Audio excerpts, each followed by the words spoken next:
तो हम लोगों ने इसके पहले पढ़ा था मूल कोण, समकोण, अधिक कोण, ऋजु कोण, बृहद कोण या प्रतिवर्ती कोण और फिर संपूर्ण कोण।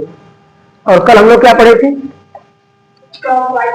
क्लॉकवाइज पढ़ लिए थे और एंटी क्लॉकवाइज, ठीक। पूरक कोण पढ़ लिए हैं और समपूरक कोण, थोड़ा देख लीजिए इसको एक बार। समपूरक कोण कल हम लोग इसके बारे में स्टडी कर चुके हैं। तो हम बताए थे कि जब दो कोणों का योग, कोण ए प्लस कोण बी, इन दोनों का योग 180 अंश के क्या होता है? बराबर होता है, तो उसे क्या कहते हैं? उसे समपूरक कोण कहते हैं। बताया थी इतनी बात। और आपको बच्चे बड़ा कंफ्यूज रहते हैं किसमें? समपूरक कोण में और संपूर्ण कोण में।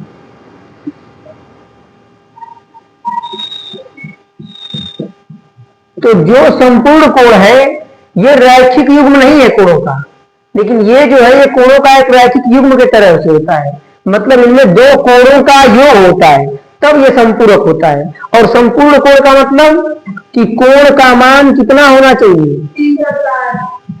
अगर किसी कोण का मान 360 अंश है तो वो संपूर्ण कोण है, और अगर दो कोणों का योग 180 अंश है तो वो संपूरक कोण है। ये संपूर्ण कोण और ये संपूरक कोण दोनों एक दूसरे से बिल्कुल क्या है? अलग है, ठीक ना। इसमें कभी आपको कंफ्यूज नहीं होना है, समझ गए? अब इसका हम लोग क्वेश्चन लगा लेते हैं। मान लीजिए अगर क्वेश्चन दिया है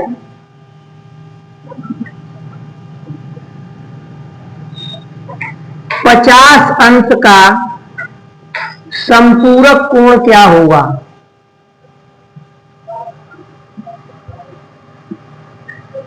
50 अंश का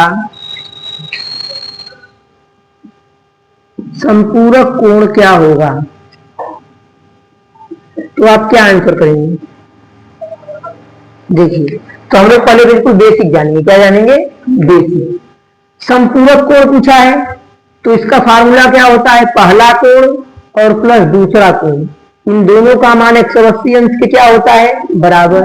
पहले कोण का मान दे दिया 50 अंश, तो कोण ए के प्लेस पे क्या रख देंगे? प्लस कोण बी इक्वल टू 180 डिग्री। तो कोण बी इक्वल टू 180 डिग्री, ये इधर प्लस में है, इधर जाके माइनस में हो जाएगा। तो कोण बी इक्वल टू 180 में से 50 जाए 130 डिग्री, यही आपका आंसर हो जाएगा। नोट कर लीजिए।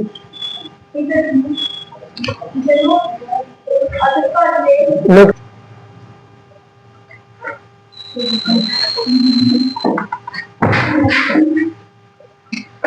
हम लोग पढ़ेंगे अब आसन्न कोण के बारे में।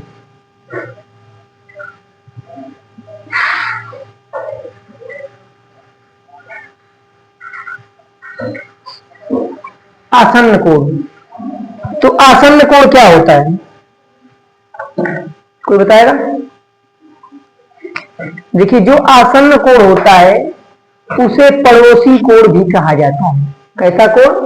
पड़ोसी कोण। जैसे अगर दो लोग हैं जिनका घर अगल बगल है, मतलब ये दो लोग हैं, ये एक घर रहा, इस बीच में एक पार्टीशन, ये दीवार है, तो अब एक साइड इधर घर, एक साइड ये घर।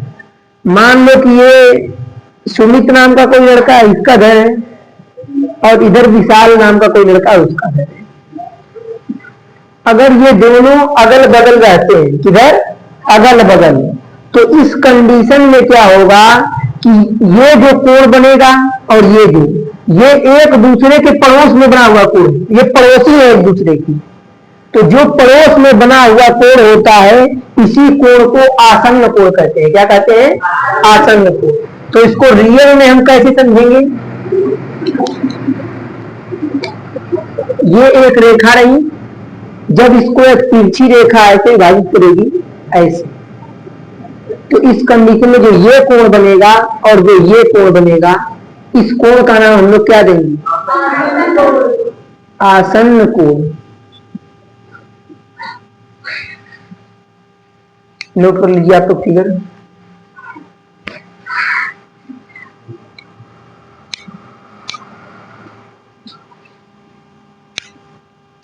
मान लीजिए कि ये एक मकान है, ठीक, इसमें ये बीच की एक दीवार है, तो इस मकान वाले के लिए भी यही दीवार है और इस मकान वाले के लिए भी यही दीवार है। मतलब इस दीवार पे दोनों का हक है। क्या है? इस दीवार पे दोनों का हक है, क्योंकि ये बीच खोपड़ है, ये कॉमन है। क्या है ये? कॉमन। इसे हिंदी में क्या कहते हैं? उभयनिष्ठ। उभयनिष्ठ कहते हैं। मतलब कि ये उभयनिष्ठ है, कॉमन है। क्या है ये? कॉमन। अब ध्यान से देखिए, तो अगर इसमें ये दीवार कॉमन है तो इस एंगल में भी ये जो शीर्ष है, ये जो कोने क्या है, ये भी तो कॉमन है और ये एक भुजा भी कॉमन है। तो मतलब कि जो आसन्न कोण होता है उसमें एक उभयनिष्ठ शीर्ष तथा एक उभयनिष्ठ भुजा होती है। आसन्न कोण में एक उभयनिष्ठ शीर्ष, ये शीर्ष है ना कोना, ये कोना क्या है? कॉमन है। तो एक उभयनिष्ठ शीर्ष तथा एक उभयनिष्ठ भुजा होती है। तो हम परिभाषा लिख सकते हैं। परिभाषा हम क्या लिखेंगे? आसन्न कोण, या फिर लिख सकते हैं कि ऐसे दो कोण, ऐसे दो कोण जिनमें एक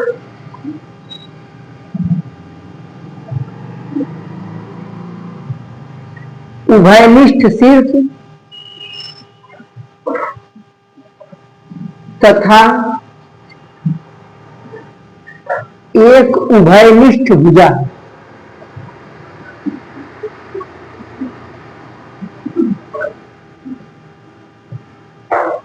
होती है,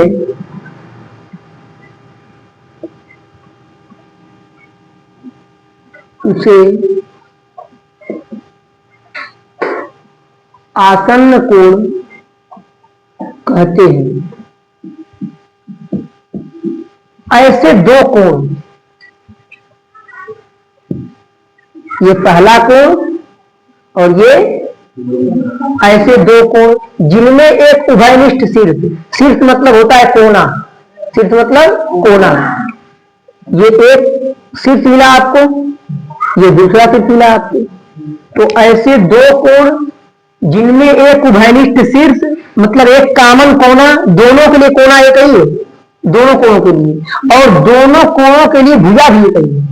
तो ऐसे दो कोण जिनमें एक उभयनिष्ठ शीर्ष तथा एक उभयनिष्ठ भुजा होती है उसे क्या कहते हैं? आसन्न कोण कहते हैं। या ऐसे दो कोण जिनमें एक शीर्ष और एक भुजा कॉमन होता है उसे आसन्न कोण कहते हैं। नोट कर लीजिए। उभयनिष्ठ शीर्ष तथा एक उभयनिष्ठ भुजा होती है उसे आसन्न कोण कहते हैं। अब हम लोग अगले कोण के बारे में जानने वाले हैं।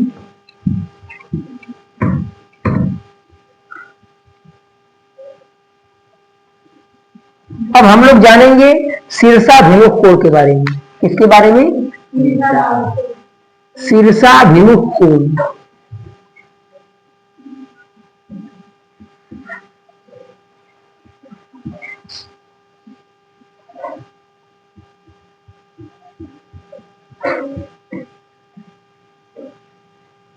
शीर्षाभिमुख कोण, एकदम ध्यान से समझिएगा इसको। आखिर किस कंडीशन में रेखाओं के बीच या रेखाओं के अंदर शीर्षाभिमुख कोण कब बनते हैं? तो ध्यान से देखिए, शीर्षाभिमुख कोण बनने के कुछ तरीके हैं। शीर्ष का मतलब होता है कोना और भिमुख का मतलब होता है विपरीत दिशा में, उसका मुख क्या हो? विपरीत हो। और कोण मतलब एक एंगल होना चाहिए। कोण मतलब दो रेखाओं के बीच का झुकाव। अब देखिए, मान लीजिए कि दो रेखाएं एक दूसरे को आपस में प्रतिच्छेदित कर रही हैं। तो ये रही पहली रेखा और ये रही आपकी दूसरी रेखा। मैं इसका नाम दे देता हूं, ये ए बी रेखा और ये सी डी रेखा। ठीक, ये दोनों रेखाएं एक दूसरे को आपस में क्या कर रही हैं, प्रतिच्छेदी। अब इन रेखाओं में हमें कौन सा कोण पहचानना है, शीर्षाभिमुख कोण। कौन कौन?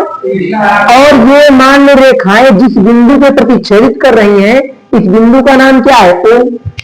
अब ये तो कॉमन है, ये ओडी हो जाएगा, ये ओए हो जाएगा, और ये ओसी हो जाएगा, और ये ओबी हो जाएगा। वहां से पैन आपको आवाज आ गई, ये ओबी हो जाएगा। अब ध्यान से देखिए, शीर्षाभिमुख कोण मतलब कि ऐसा कोण हमें बताना है जिसका मुख क्या हो, एक दूसरे की विपरीत हो। अगर इसका फेस इधर है तो दूसरे वाले कोण का फेस इधर होना चाहिए, डायरेक्शन उनकी क्या होनी चाहिए, अलग अलग होनी चाहिए। तो अगर मान लीजिए पहला कोण ये, तो इसके उल्टे दिशा में कौन सा कोण है, ये नीचे वाला।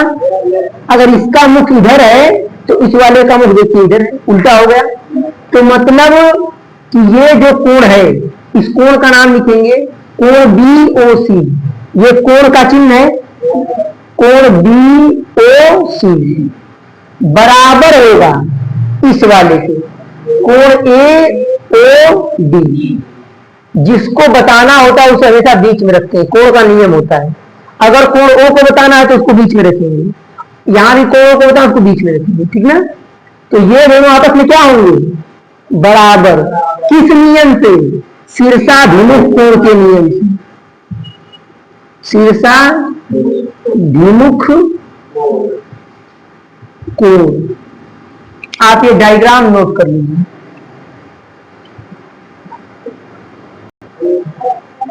तो शीर्षाभिमुख कोण ये हो गया।